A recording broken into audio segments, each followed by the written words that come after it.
ಬರೋಬ್ಬರಿ 245 ಜನಕ್ಕೆ ಗುರುವಾರ ಕೊರೋನಾ ಸೋಂಕು ದಕ್ಷಿಣ ಕನ್ನಡ ಜಿಲ್ಲೆಡೆ ಪರಡಿದೆ. ಅಂಚನೆ ಚಿಕಿತ್ಸೆ ಪೂರೈಸದ ಬಿಡುಗಡೆಯಾಯಿನಕಲ್ನ ಸಂಖ್ಯೆಲ ಆತೆ ಮಲ್ಲ ಉಂಡು. 141 ಜನ ಚಿಕಿತ್ಸೆ ಪೂರೈಸದ ಗುರುವಾರ ಬಿಡುಗಡೆ ಆಯ್ತಾರೆ. ಚಿಕಿತ್ಸೆ ಪೂರೈಸದ ಬಿಡುಗಡೆ ಒಂದು ಪುನಃ ಸಂಖ್ಯೆ ಹೆಚ್ಚಳ ಒಂದು ಪುನಃ ಬಾರಿ ಮಲ್ಲ ನೆಮ್ಮದಿದ ವಿಷಯ. ಅಂಚನೆ ಕರಿ 2 ದಿನ ಬರ್ಸದ ಅಬ್ಬರಲ ಕಡಿಮೆ ಆಯ್ತಂಡು. ಬರ್ಸದ ಅಬ್ಬರ ಕಡಿಮೆ ಆಯ್ಲೇಕನೆ ಕೊರೋನಾದ ಅಬ್ಬರಲ ಕಡಿಮೆ ಆವು ಪನ್ಪುಣವು ಮಾತಿರಲ ನಿರೀಕ್ಷೆ.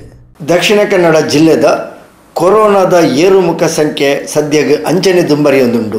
ಗುರುವಾರ ಕೊರೋನಾ ಸೋಂಕಿತರನ ಸಂಖ್ಯೆ ಬರೋಬ್ಬರಿ 240 ಆಜಿ. ಇಂದೆಟ್ಟು ಪ್ರಾಥಮಿಕ ಸಂಪರ್ಕ 30 ಜನಕ್ಕೆ, ತೀವ್ರ ಜ್ವರ ಉಸಿರಾಟದ ತೊಂದರೆಡು 113 ಜನ, ಬೊಕ್ಕ 97 ಜನತ ಸೋಂಕು ಮೂಲ ನನಾತೆ ಪತ್ತೆ ಆವಡಾಯನಕಲು.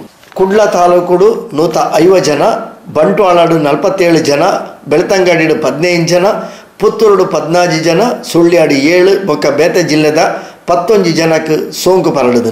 ದಕ್ಷಿಣ ಕನ್ನಡ ಜಿಲ್ಲೆಡು ಗುರುವಾರ ಮುಟ್ಟ ಒಟ್ಟು ಸೋಂಕಿತರನ ಸಂಖ್ಯೆ 8071ಕ್ಕೆ ಏರಿಕೆ ಆತನು. ಗುರುವಾರ 141 ಜನ ಬಾರಿ ಮಲ್ಲ ಸಂಖ್ಯೆದ ಚಿಕಿತ್ಸೆ ಪೂರೈಸಾದ ಬಿಡುಗಡೆ ಆತೇರು.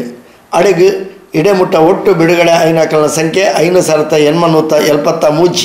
ಗುರುವಾರ ಮರಣ ಪಡೆಯಿನಕಲು 6 ಜನ. ಇಡೆಮುಟ್ಟ ಒಟ್ಟು ಮರಣ ಪಡೆಯಿನಕಲ್ನ ಸಂಖ್ಯೆ 250. ಒಟ್ಟಾರೆಯಾದ ಕೊರೋನಾದ ಅಬ್ಬರ ಜೋರಿತನಲ ಜನ ಇತ್ತೆ ಪೋಡಿಯನ ಕಡಿಮೆ ಆತನು. ಎಚ್ಚರಿಕೆ ಜಾಗ್ರತೆ ಕ್ರಮಗಳು ಜಾಸ್ತಿ ಆತನು. ಬರ್ಸದ ಅಬ್ಬರಲ ಕರಿ 2 ದಿನ ಅಂತ ಕಡಿಮೆ ಆತನು.